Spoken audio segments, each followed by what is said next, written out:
I'm Dr. Katherine, and in today's video we're going to be discussing different household foods that you probably have at home that are actually toxic for dogs.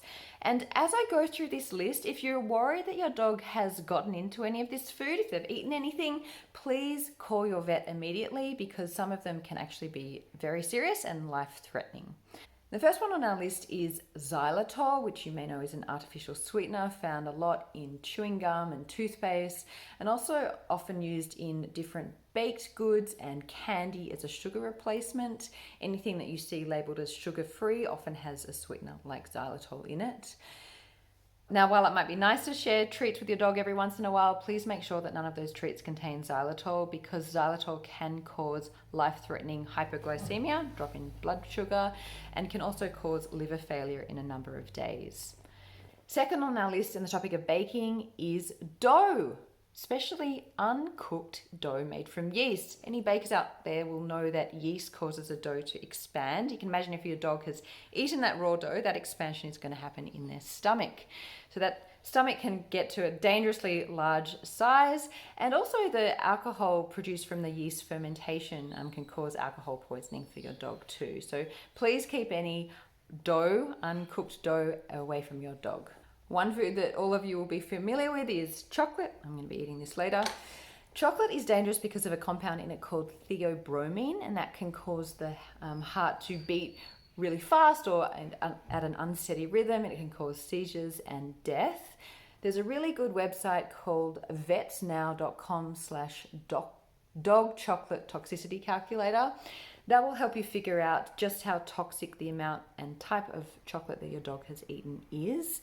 If your dog's eaten chocolate, please call the vet, take them to the vet immediately because, as I mentioned, it can unfortunately kill dogs. Dark chocolate tends to be the worst just because it has a higher concentration of that theobromine compound. Similar to chocolate is caffeine. Caffeine will also cause heart arrhythmias, so the heart beats unsteadily, can also increase blood pressure and cause muscle tremors and death.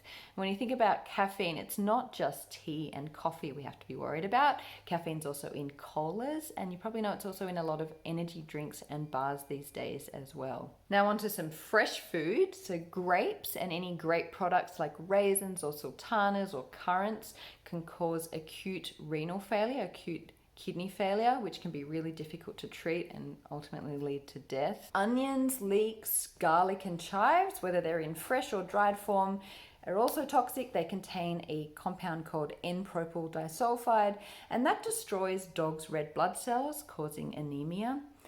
A toxic dose for a dog is the equivalent of about a medium-sized onion for a 20-kilogram dog. Another of my favorite snacks is macadamias. Now, macadamias are delicious, but they're not good to share with your dog. We don't really know why. We don't know what compound or compounds are in macadamias that make them toxic, but they are toxic to dogs. Thankfully, it's not a life-threatening toxicity, but they can cause vomiting and fevers and depression and general weakness, muscle tremors. And dogs only need about 2 grams of the nut per kilogram of body weight to experience those signs. Stone fruits like nectarines and peaches and plums, also delicious, but they can also be a bit of a hazard. The fruit itself is okay, but please keep pits away from dogs. The pits that can get stuck in their gastrointestinal tract, and they also contain cyanide, which you probably know is poisonous to us as well. For a similar reason, avocados can be dangerous to dogs. That's because of the pit. The pit can get stuck in their gastrointestinal tract. It also contains a compound called persin, which can cause diarrhea and vomiting in some dogs as well. So some dogs are okay with eating avocados, some aren't. They might get a bit of a gastrointestinal upset. If your dog has previously eaten them in the past, they're probably fine. But please keep those pits away from them, just as with stone fruit. So now you have a better idea of the different types of food in your house that are dangerous for your dog. If you have any questions, please pop them in the comments below, and be sure to subscribe to my channel. I upload new videos on dog care every week. And if you have any particular topics you'd like me to cover, please pop that in the comments below and I'll add that to the list too. Thanks so much for watching. Bye.